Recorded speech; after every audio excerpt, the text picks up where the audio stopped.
दोस्तों तसव्वुर करें, आप करोड़ों रुपए खर्च करके एक लग्जरी क्रूज शिप पर अपनी ज़िंदगी की सबसे हसीन वेकेशन पर निकलते हैं।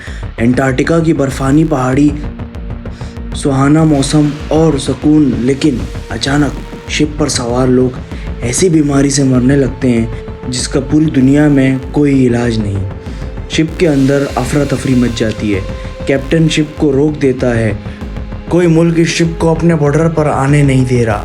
सन्नाटा छा जाता है क्योंकि सबको समझ आ चुका है कि वो सब एक चलते फिरते कब्रिस्तान में कैद हो चुके हैं। ये कोई हॉलीवुड की स्टोरी नहीं, ये बिल्कुल सच है और ये इस वक्त मई 2026 में हमारी ज़िंदगी पर हो रहा है।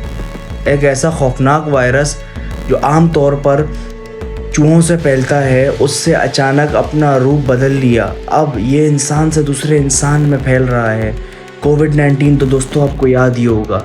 जी हाँ, ये बिल्कुल उसी की तरह है।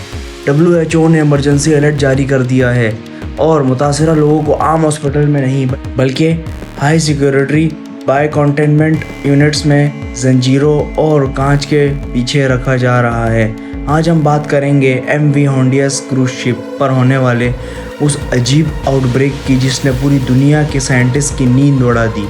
वीडियो को एक सेकंड के लिए भी स्किप मत करना क्योंकि जो सच आप जानने वाले हैं वो हिला कर रख देगा। कहानी स्टार्ट होती है 1 अप्रैल 2026 को। एक बहुत ही बड़ा और luxury expedition ship MV Argentina से रवाना होता है। इस शिप पर 23 अलग अलग मुल्कों के रिच पैसेंजर्स और क्रू मेंबर सवार थे। कुल मिलाकर 147 लोग थे। उनका प्लान था अंटार्कटिका और साउथ अटलांटिक पुरअसरार और दूर दराज आइलैंड को देखना। सब कुछ परफेक्ट चल रहा था, लेकिन रवानगी के ठीक 5 दिन बाद 6 अप्रैल को एडल्ट मेल पैसेंजर को अचानक तेज़ बुखार होता है। उसे लगता है कि समंदर की ठंड की वजह से आम फ्लू है, लेकिन 11 अप्रैल तक उसे सांस लेने में तकलीफ़ शुरू होती है कि वो शिप के डॉक्टर के सामने ही तड़प कर दम तोड़ देता है। शिप के मैनेजमेंट ने सोचा कि शायद हार्ट अटैक या नेचुरल डेथ है। उन्होंने लाश को अगले पोर्ट यानी सेंट हेलेना आइलैंड पर उतार दिया, लेकिन तब तक देर हो चुकी थी। शिप के एयर वेंटिलेशन सिस्टम और बंद कमरों में अपना जाल बिछा चुका था। पहली मौत के बाद उस शख्स की बीवी शिप से उतरकर साउथ अफ्रीका के लिए फ़्लाइट लेती है, लेकिन फ़्लाइट के दौरान उसकी तबीयत अचानक बिगड़ती है। हॉस्पिटल पहुंचते ही वो मर जाती है। सिम्टम्स बिल्कुल वही थे, लंग्स का कोलैप्स हो जाना। अब तक शिप्स पर सवार बाकी लोगों ने खौफ फैल चुका था। 24 अप्रैल को एक और पैसेंजर नमूनिया होता है। उसे इमरजेंसी एयरलिफ्ट करके साउथ अफ्रीका के ICU भेजा जाता है और 2 मई को एक और औरत की डेथ हो जाती है। अब पूरी दुनिया की हेल्थ ऑर्गेनाइजेशन काम में आती हैं। जब उन मरीज़ों के सैंपल्स का PCR टेस्ट किया जाता है तो रिपोर्ट देखकर डॉक्टर के होश उड़ जाते हैं। ये कोई आम नमूनिया नहीं या कोविड नहीं, ये था एंडेस हैंटा वायरस। अब यहाँ पर एक बहुत बड़ा सवाल उठता है। हैंटा वायरस तो ज़मीन पर पुराने खेतों या स्टोर रूम में होता है जहाँ चूहे होते हैं, तो एक समंदर के बीच चलते फिरते मॉडर्न शिप पर यह वायरस कैसे आया? साइंटिस्ट ने जब रिसर्च की तो पता चला कि पहला मरीज शिप पर आने से पहले अर्जेंटीना जंगलात में घूम रहा था, जहां यह वायरस चूहों में पाया जाता है। वहां से ये वायरस उसके जिस्म में दाखिल हुआ। लेकिन सबसे ख़तरनाक ट्विस्ट अब शुरू होता है। हैंटा वायरस की दुनिया में जितने भी स्ट्रेन्स हैं वो कभी भी एक इंसान से दूसरे इंसान में नहीं फैलती। अगर आपको चूहा इन्फेक्ट करेगा तो आप बीमार होंगे, आपसे किसी और को नहीं लगेगा। लेकिन इस पूरी दुनिया में एक सिर्फ ऐसा स्ट्रेन है जो इस कानून को तोड़ता है और वो है एंडेस हैंटा वायरस। ये अकेला ऐसा वायरस है जो अगर एक इंसान को हो जाए तो उसके करीब रहने वाले दूसरे इंसान को भी इन्फेक्ट कर देता है। क्रूज शिप्स के बंद कमरे, शेयर किया गया खाना और शेयर्ड वेंटिलेशन ने इस वायरस के लिए एक परफेक्ट ट्रैप बना दिया।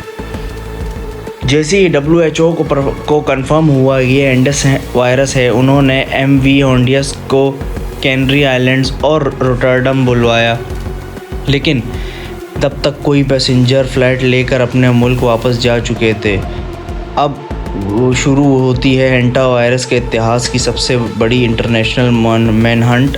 32 से ज़्यादा मुल्कों में कॉन्टैक्ट ट्रेसिंग शुरू की गई। अमेरिका के 18 पैसेंजर्स को लाकर हाई सिक्योरिटी क्वारंटीन फैसिलिटी में बंद कर दिया गया। स्पेन, फ्रांस, कनाडा और नीदरलैंड्स में जो लोग इस शिप से वापस आए थे उन्हें मिलिट्री हॉस्पिटल के आइसोलेशन यूनिट में रखा गया। अब तक 13 कन्फर्म केसेस सामने आ चुके हैं और 3 लोगों की मौत हो चुकी है, यानी इसका डेथ रेट इस वक्त 23% से ज़्यादा चल रहा है। सबसे बड़ी मुश्किल ये है कि इस वायरस का इंक्यूबेशन पीरियड 42 डेज़ तक हो सकता है, यानी अगर कोई पैसेंजर आज बिल्कुल ठीक लग रहा है या तो हो सकता है कि 1 महीने बाद अचानक उसके लंग्स काम करना बंद कर दें। इसलिए इन 600 से ज़्यादा लोगों पर कड़ी नज़र रखी जा रही है। जैसा कि मैंने आपको बताया कि एंटा वायरस पूरी दुनिया में कोई अप्रूव्ड वैक्सीन या क्योर नहीं है। अगर किसी के लंग्स में पानी भर जाए तो सिर्फ उसे वेंटिलेटर पर डाला जा सकता है ताकि उसकी सांस चलती रहे। लेकिन इस में 2026 के आउटब्रेक में हालात इतने गंभीर हो चुके हैं कि यूरोपियन कमीशन ने एक इमरजेंसी स्टेप उठाया। जापान की एक्सपेरिमेंटल एंटीवायरल दवा फवीपिराविर इमरजेंसी के तहत मंगवा के फ्रांस, स्पेन और नीदरलैंड भेज दी गई है। डॉक्टर इस दवा को क्लिनिकल ट्रायल्स के तौर पर उन मरीज़ों को दे रहे हैं जो ज़िंदगी और मौत की जंग लड़ रहे हैं। अगर ये दवा काम कर गई तो शायद इंसानियत के पास इस कातिल का तोड़ आ सकता है, लेकिन अगर ये फेल हुआ तो एंटा से वायरस की डेथ रेट 40 से 50% तक जा सकता है।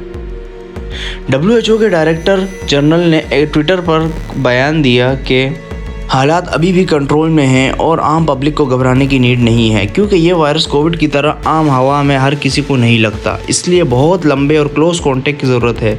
लेकिन MV होंडियस की ये कहानी हमें एक बहुत बड़ा सबक देती है। हम इंसानियत जितनी भी तरक्की कर ले, नेचर के पास ऐसे अजीब और छुपे हुए हथियार हैं जो हमारी पूरी टेक्नोलॉजी को एक आम झटके में नाकाम कर सकते हैं। एक छोटा सा माइक्रोस्कोप वायरस एक पूरे लग्जरी क्रूज को खुद का कुआं बना सकता है।